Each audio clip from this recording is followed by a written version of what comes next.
السلام علیکم، بسم اللہ الرحمن الرحیم۔ ہم ایک اور لیکچر کے ساتھ دوبارہ آپ کی خدمت میں حاضر ہیں۔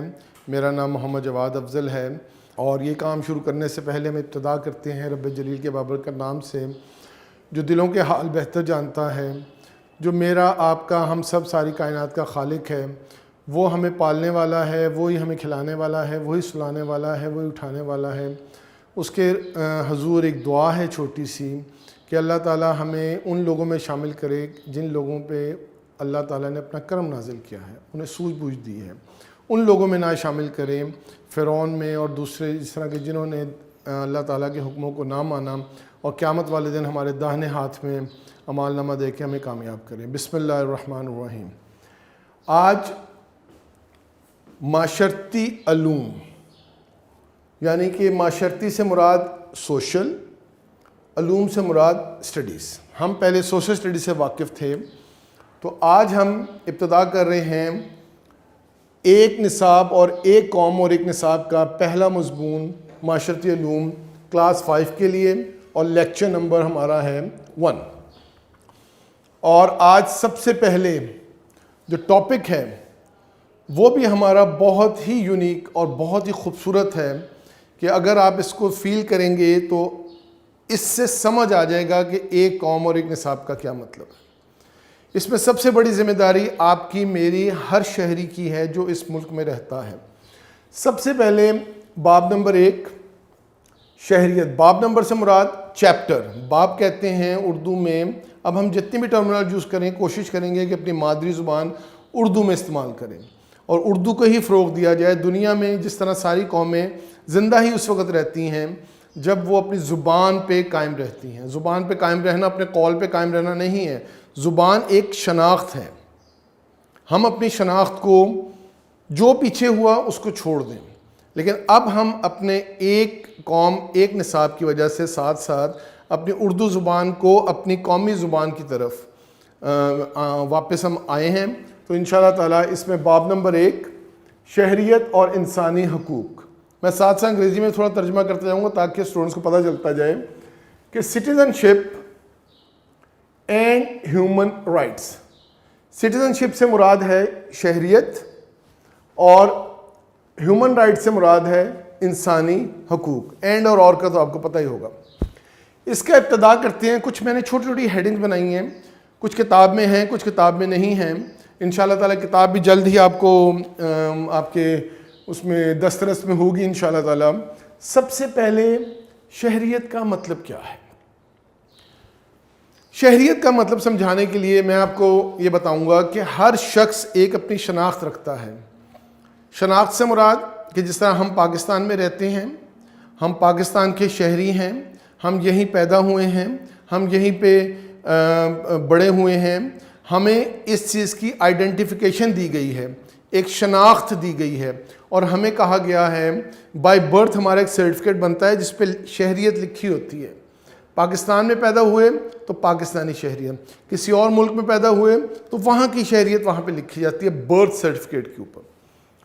تو سب سے پہلے کیا ہے کہ مطلب کیا ہے شہریت کا، کہ کسی ایسے مقام پہ جہاں پہ آپ پیدا ہوئے ہیں تو ہم پاکستان کے اندر پاکستانی کہلائے۔ اس مطلب سے اس کی تعریف بھی یہ ہے کہ اسی کو تھوڑا سا مزید براڈ کر دیں کہ ہم لوگ ایک ایسے معاشرے میں شہریت حاصل ہے ہمیں جہاں پہ ہر مذہب کے لوگ، ہر رنگ و نسل کے لوگ، ہر طرح سے آزاد لوگ، آپ کی ایک جگہ سے دوسری جگہ آمد و رفت میں آزادی، آپ کے مذہب میں آزادی، آپ کی بول چال میں آزادی، آپ کے پیشہ اڈاپٹ کرنے میں آزادی، یہ سارے ڈیٹیل ہم انشاءاللہ تعالیٰ آگے پڑھیں گے حقوق اور ذمہ داریوں میں۔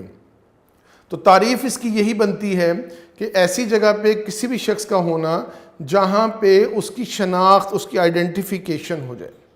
تو آئیڈینٹیفیکیشن کے بعد مطلب تعریف، یہ کیوں ضروری ہے؟ آپ 1 یا 2 دن بغیر نام کے گھوم کے بات بتائیں۔ میرا نام محمد جواد افضل ہے، مجھے کوئی کہے گا ہیلو، ہائے، ادھر آؤ، میرا نام کوئی نہ پکارے تو میری شناخت نہ ہوئی نا کوئی۔ تو یہی بات سمجھانے کی میں کوشش کر رہا ہوں کہ آپ کی ضروری کیوں ہے کیونکہ آپ کی انڈیویجول، آپ کی انفرادی شخصیت کو ایک نام دے دیا جائے. کوئی شخص بغیر نام کے نہیں رہ سکتا. ایون اس کو آپ کیا کہتے ہیں؟ مارکر. اس کے اندر ہی سب ڈویژن میں ڈھکن، باقی اس کے ایکوپمنٹس. تو یہ کیا ہیں کہ اس کے نام ہیں. تو یہ نام اس لیے ضروری ہے تاکہ ایک چیز پہچان میں آ جائے. حقوق کیا ہیں؟ ذمہ داریاں کیا ہیں؟ کس کس کی ہیں؟ کیا صرف شہری ہونے کے لیے ہماری ذمہ داریاں ہیں؟ ہمارے ہی حق ہیں، ہم نے ہی رسپانسبلٹیز دینی ہے؟ حکومت کا کردار کیا ہے؟ حکومت کی ذمہ داریاں کیا ہیں؟ ایک طرف حکومت ہے، ایک طرف شہری ہیں. اس کے علاوہ تھرڈ کوئی بھی نہیں ہے. جس طرح گھر میں والدین ہیں اور بچے ہیں، درمیان میں کوئی اور چیز موجود نہیں ہے. تو آپ کو مطلب سمجھ آ گیا تعریف کیوں ضروری ہے، حقوق کیا ہیں، کہ ہمیں کیا چیز حاصل ہونی چاہیے. ہمیں کیا چیز چاہیے؟ ہمیں وہ چیز چاہیے جس کی وجہ سے ہم آزادانہ طور پہ اپنی تمام ایکٹیویٹیز، ہم تمام اپنے اعمال، ہم تمام اپنے کام، ہم تمام اپنی ضروریات کو پورا کر سکیں. ہم کہتے ہیں نا کہ ہماری ضرورت، کہ میری یہ ضرورت ہے، یعنی کہ میرا یہ حق ہے، میرا یہ حق ہے کہ مجھے یہ چیز ملی جائے، دے دی جائے، میں آزادانہ طور پہ رہ سکوں، مجھے سانس لینے کی آزادی ہو. منہ پہ کوئی چیز آپ اگر لگا لیں، ماسک وغیرہ یا کوئی اور چیز، یا کسی سے ڈھک لیں، تو سانس آنا اور اندر جانا، اس کا ایک ریسپریشن کا جو عمل ہے وہ خراب ہو جائے گا. اس کا مطلب ہے کہ آزادی نہیں، یعنی کہ آپ کا حق آپ سے چھین لیا گیا ہے سانس لینے کا. تو حقوق سے مراد یہ ہے کہ آپ کو ہر قسم کی آزادی ہو، آپ کو رہنے کی آزادی ہو. آپ کس شہر میں رہنا چاہتے ہیں، کس صوبے میں رہنا چاہتے ہیں، کون سے گھر میں رہنا چاہتے ہیں، کون سے میں نہیں، اپنے وسائل کے حساب سے آپ اس کا تعین کر سکتے ہیں. ذمہ داریاں کیا ہیں؟ کہ ہم نے کچھ پرفارم بھی کرنا ہے. ایک شخص دوسرے شخص کے ساتھ اپنے حقوق بھی رکھتا ہے، اور ساتھ ساتھ ایک شخص یہ موجود ہے، ایک شخص یہ موجود ہے، تو اس کے بھی حقوق ہیں، جو یہ رائٹس ہیں اس کے، اور اس کے بھی رائٹس ہیں. جب یہ پرفارم کرے گا تو یہ اس کے حقوق ہیں اور اس کی ذمہ داریاں ہیں. ہی از پرفارمنگ. اور اس کے بعد جب یہ اس کے رسپونڈ میں یا ویسے ہی کہ کوئی چیز اس کے ساتھ بیہیو کرے گا، یا اس کے ساتھ کمیونیکیٹ کرے گا، اس سے رابطہ کرے گا، اس سے بات چیت کرے گا، تو یہ اپنی ذمہ داریاں پوری کرے گا اور یہ اس کا حق ہو جائے گا. جس طرح ہم روڈ پہ جا رہے ہیں، دو گاڑیاں ہیں، ایک دوسرے کو نہیں جانتے، لیکن جب ہم قریب پہنچیں گے، جب ہم ایک دوسرے کے آئیں گے، تو ہمارا یہ حق ہے کہ جس کا راستہ جو بنتا ہے وہ اس کو دے. وہ جو دینے والا ہے وہ ذمہ داری پرفارم کر رہا ہے، اور جس کا رائٹ ہے، حق ہے کہ مجھے یہ راستہ ملنا چاہیے، وہ اس کا حق ہے. اس لیے کہیں انجانے لوگ بھی قریب آ جائیں تھوڑی دیر کے لیے، جس طرح میں اور آپ موجود ہیں یہاں پہ، تو میرا یہ حق، آپ کا یہ حق ہے کہ آپ کو لیکچر ڈلیور کر کے سمجھایا جائے، اور یہ میری ذمہ داری ہے. اور اب میرا حق کیا بنے گا کہ آپ اس کو اچھی طرح سے سمجھیں گے اور اس کو سیکھیں گے، اس کو یاد کریں گے، اپنے الفاظوں میں بھی لکھ سکتے ہیں، اور ہم انشاءاللہ تعالیٰ کتاب بھی آپ کو مہیا کریں گے، نوٹس بھی انشاءاللہ تعالیٰ یونیک طرف سے آپ کو بنا دیے جائیں گے. تو یہ ساری چیزیں حقوق اور ذمہ داریاں میں نے دونوں ایکسپلین کر دیں. اگر کوئی سوال ہوتا ہے تو نیچے باکس میں آپ اس پہ کمنٹس میں دے سکتے ہیں، سوال پوچھ سکتے ہیں. انشاءاللہ تعالیٰ میرے تک اگر ہوا تو میں انشاءاللہ تعالیٰ، یہ آپ کا حق ہے کہ آپ کے سوال کا جواب دیا جائے، اور یہ میری ذمہ داری ہے کہ میں آپ کا جواب دوں. کس کس کی ہیں میں ایکسپلین کر چکا ہوں. شہری ہیں، حکومت ہے، یعنی کہ سٹیزنز ہیں، اور گورنمنٹ ہے. گورنمنٹ کو ہم نے لاسٹ لیکچر میں بڑی ڈیٹیل میں ہم نے کر لیا تھا. اب میں آگے آ رہا ہوں شہری کے حقوق اور شہری کی ذمہ داریاں.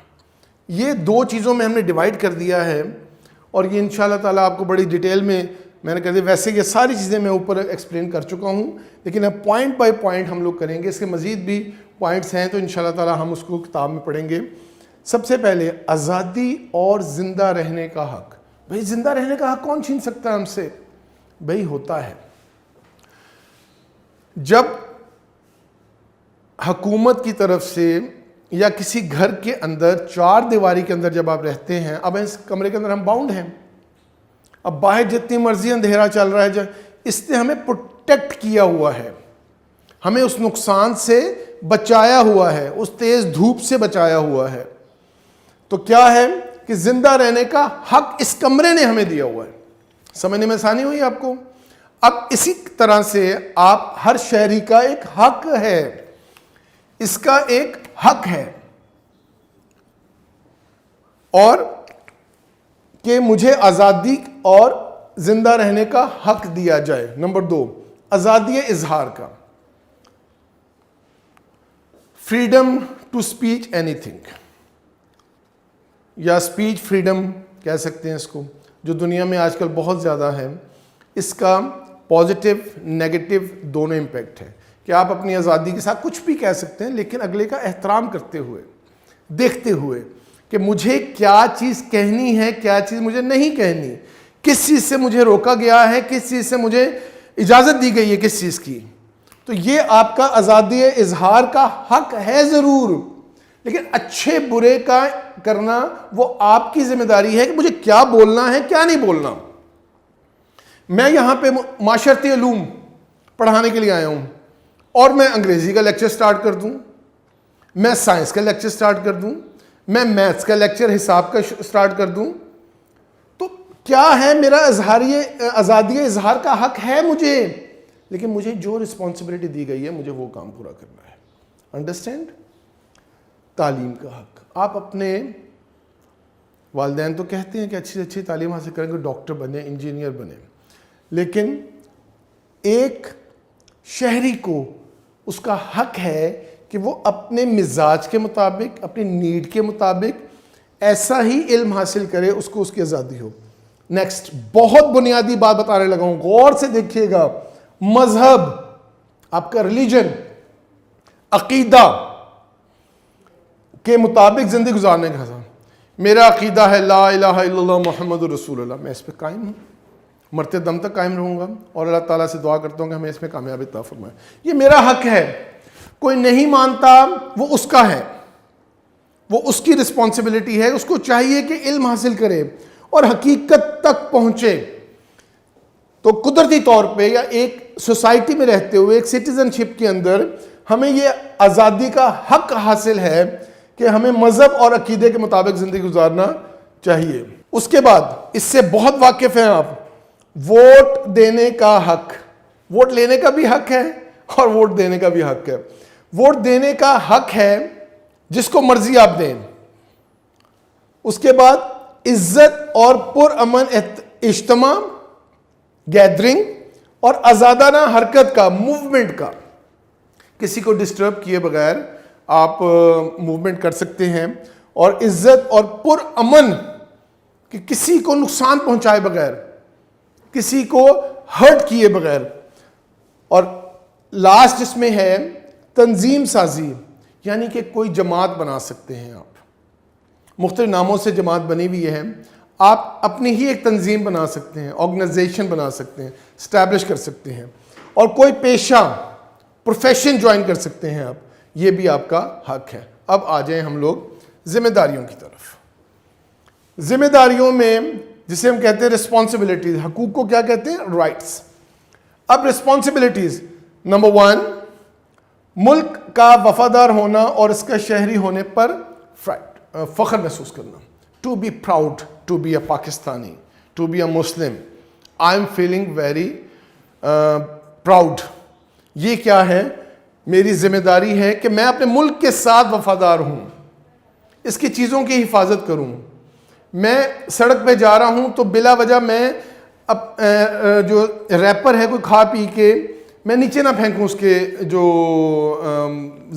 اس کا کیا کہتے ہیں اس کو، ریپر کو، کہ اس کا جو کور ہوتا ہے اس کو ہم باہر نہ پھینکیں. سڑک کا دھیان رکھیں، جیسے گھر میں کیا رکھتے ہیں. قوانین کا احترام کریں، سگنل لائٹس کا احترام کریں. ہم نے لیفٹ ہینڈ ڈرائیونگ ہے تو رائٹ ہینڈ پہ نہ چلیں. بلا وجہ ہم کسی کو تنگ کیوں کریں؟ یہ ہماری ذمہ داریاں ہیں. قانون کسی جگہ پہ بھی، کسی بھی ادارے میں ہوں، آپ کو اس قانون کو پورا کرنا ہے. دوسروں سے اچھا سلوک کریں، حسن سلوک، اچھے طریقے سے گفتگو کریں. اچھے طریقے سے بات چیت کریں، کیوں نہیں سمجھیں گے؟ انشاءاللہ تعالی ہم اس پہ عمل کریں گے. یہ بہت ہی امپورٹنٹ ہے اچھا سلوک کرنا. دوسروں کے حقوق، عقائد کی بات ہم نے یہاں بھی کی تھی، مذہب کی عقائد کی. دوسروں کے حقوق، عقائد اور رائے کا احترام کریں. ایک چھوٹا بچہ ہے نا، وہ بھی ایکسپیکٹ کرتا ہے، اس بات کی امید رکھتا ہے کہ میری بات کو سنا جائے گا اور میری بات کو صحیح طریقے سے اس کو سمجھا جائے گا اور اس کے رسپانس میں کریں گے. اگر اس میں خاموش سے کہتے ہیں بیٹھ جاؤ آرام سے، یہ ٹھیک طریقہ نہیں. اس کی بات کو سنیں، اس کی بات کا جواب دیں، اس کو سمجھائیں. یہ آج کے دور کی ڈیمانڈ نہیں ہے، یہ بہت پرانی شروع سے ہی انسانیت کا معاملات ہے. اور اسی طرح ہمارا دین بھی بہت پھیلا تھا آپ صلی اللہ علیہ وسلم کے حسن اخلاق سے، اچھا سلوک سے، اور دوسروں کے حقوق کا احترام، عقائد کا احترام، مذہب کا احترام کرتے ہوئے. اس کے بعد ٹیکس، یعنی کہ اس کو اردو میں کہتے ہیں محصولات. ٹیکس، محصولات کی ادائیگی، کہ وقت پہ ہم اپنا ٹیکس ادا کریں جو بھی ہم پہ لاگو ہے. ٹھیک ہے، میں اس کی ڈیٹیل میں نہیں جا رہا کہ کتنی قسم کے ٹیکس ہوتے ہیں. ماحول کی آلودگی کا خیال رکھیں، ماحول کو آلودہ نہ کریں کسی بھی طریقے سے. غیر ضروری طور پر ہم باہر کوئی ایسی ڈسٹ وغیرہ نہ پھینکیں، کوڑے دان کے اندر جا کے گھر کا جو کوڑا ہے وہ پھینکیں، یا جو بھی اس کے ذرائع موجود ہیں ان کو بروئے کار لاتے ہوئے ہم ماحول کی آلودگی کا خیال رکھ سکتے ہیں. گاڑیوں کا دھوئیں کا دھیان رکھیں، گاڑی کو وقت پہ ٹھیک کراتے رہیں، تو یہ ماحول کی آلودگی بھی ہم کر سکتے ہیں. اور ماحول کی آلودگی صرف گندگی کی وجہ سے نہیں ہوتی، شور سے بھی ہوتی ہے. ہارن کم بجائیں، اونچی آواز میں گفتگو نہ کریں، دھیما مزاج رکھیں. یہ ساری چیزیں ماحول کو آلودہ کرتی ہیں. اس کمرے میں چیخو پکار شروع کر دوں تو بہت زیادہ مشکل ہو جائے گا نا سننا. آپ 1 منٹ برداشت کریں گے، 2 منٹ برداشت کریں گے، سر جانے دیں، تھوڑا کنٹرول کر لیں. تو نہ میں آپ کو تنگ کروں نہ آپ مجھے تنگ کریں. تو ماحول کی آلودگی کا خیال رکھیں. وسائل کا درست استعمال، احتیاط کریں اس کے اندر، یعنی کہ پانی، بجلی وغیرہ، گیس، اس کو. یعنی کہ ہمارا جو کہنے کا مقصد یہ ہے کہ وسائل کا درست استعمال، کہ ہمارے پاس کوئی بھی چیز ہے تو اس کا ہمیں جواب دینا پڑے گا. ہم کہتے ہیں اس حکومت کو نہیں، کہ اللہ تعالیٰ کو تو جواب دینا ہے نا. آپ نے، آپ کے سامنے ایک گلاس پانی ہے تو اس گلاس پانی کا بھی خیال رکھیں کہ ضائع نہ کریں اس کو. تو ان چیزوں کر لیں. اس کے بعد لاسٹ میں بس ہم بات کر رہے ہیں، اپنی لیکچر ختم کرتے ہیں، کہ وقت کے ساتھ حقوق اور ذمہ داریوں کا بدل جانا. یہ پورا ایک صفحے کا آپ کے پاس کتاب میں موجود ہے جس میں کہ وقت کے ساتھ ساتھ ہم کرتے ہیں. اور اسی کو میرے خیال میں یہ تو آپ کا سارا میں نے بتا دیا آپ کو. اس کو تھوڑا ہم ریڈنگ بھی کر لیں گے اور اس کی وجہ سے ہمیں یہ سارا سمجھ بھی آ جائے گا کہ وقت کے حساب سے. پہلے ٹیکنالوجی نہیں تھی، ہماری وقت بھی محدود تھا. اب تو ہم شارٹیسٹ وے سے سفر بھی کر رہے ہیں، شارٹیسٹ وے سے کمیونیکیٹ بھی کر رہے ہیں، موبائلز کے ساتھ ہم لوگ ایک دوسرے سے رابطہ بھی کر رہے ہیں. تو کافی ایسے معاملات ہو گئے ہیں کہ جس کی وجہ سے ہماری زندگی بدل گئی ہے. ہمارے والدین کی زندگی میں کچھ اور ڈیمانڈس تھیں، کچھ اور ان کی طلب تھی، کچھ اور طرح سے زندگی گزارے تھے. آج کے دور کی ضروریات کچھ اور ہیں، آنے والے دور کی ضروریات ہم کچھ اور ہیں. تو انشاءاللہ تعالیٰ اب ہم کتاب کی طرف جاتے ہیں تاکہ ہم اس کو وقت کے ساتھ حقوق اور ذمہ داریوں کا جو بدلنا ہے یہ کیسے ہے، اس کو تھوڑا سا ہم ریڈنگ بھی کر لیتے ہیں. ٹھیک ہے بیٹا، اب ہم یہ دیکھتے ہیں جس طرح ہم نے لیکچر میں دیکھا تھا کہ وقت کے ساتھ حقوق اور ذمہ داریوں کا بدلنا، یعنی کہ change in rights and responsibilities with the passage of time. ہم ریڈنگ کرتے ہیں اس کی. وقت گزرنے کے ساتھ زندگی گزارنے کے طریقے بدلتے رہتے ہیں، اس لیے شہریوں کے حقوق و ذمہ داریاں بھی تبدیلی آتی ہے. پاکستان کے قیام کے وقت مسلمانوں کی ایک بڑی تعداد ہجرت کر کے پاکستان آئی. ملک مشکل صورتحال سے دوچار تھا. پہلے ہی سال مہاجرین کی آباد کاری کے مسئلے کا سامنا کرنا پڑا. اس وقت خوراک، پانی، بجلی، صنعتوں، رہائش گاہوں، ہسپتالوں، سڑکوں اور بینکوں کی شدید کمی تھی. ترقی کا ایک مضبوط بنیادی ڈھانچہ تشکیل دینے میں کچھ وقت لگا. اللہ تعالیٰ کے فضل و کرم سے جلد ہی پاکستان ترقی کی راہ پر گامزن ہو گیا. وقت کے ساتھ ساتھ تعلیم، صحت، بینکاری اور ذرائع نقل و حمل، یعنی کہ جو ہمارے ٹرانسپورٹیشن ہے، نقل و حمل میں نمایاں ترقی ہوئی اور لوگوں کو ان کے بنیادی حقوق حاصل ہوئے. آج پاکستان میں بینکاری کا ایک مضبوط نظام قائم ہے۔ اسی طرح پورے ملک میں سڑکوں کا جال بچھا ہوا ہے۔ توانائی اور رہائشی شعبے نے بھی تیزی سے ترقی کی ہے۔ تعلیمی اور طبی شعبوں میں بھی ہم آگے بڑھ رہے ہیں۔ پاکستان کے شہریوں کو جہاں بنیادی حقوق حاصل ہیں، وہیں شہری کی حیثیت سے ان کی کچھ ذمہ داریاں بھی عائد ہوتی ہیں۔ کیا میں پاکستان کے فوراً بعد ملک کو مشکل حالات سے نکالنے اور ترقی کے لیے مضبوط بنیاد فراہم کرنے کی ذمہ داری پاکستان کے شہریوں کی تھی۔ آج ہمارا یہ فرض ہے کہ ہم اپنے ملک کے تمام اداروں کو مستحکم کریں، اپنی تعلیم و تربیت کا استعمال کرتے ہوئے اچھے اور مفید شہری ہونے کا ثبوت دیں، تاکہ ملک خوشحال ہو اور مزید ترقی کرے۔ ہم 21ویں صدی میں داخل ہو چکے ہیں۔ ٹیکنالوجی کی ترقی دنیا کو گلوبل ولیج بنا دیا گیا ہے۔ لوگ آسانی سے سفری سہولیات، ماس میڈیا اور ٹیلی مواصلات کے ذریعے ہم ایک دوسرے سے رابطے میں ہیں اور ایک ہی معاشرہ بن چکے ہیں۔ آج کا دور ڈیجیٹل دور ہے اور ہم ڈیجیٹل شہری ہیں۔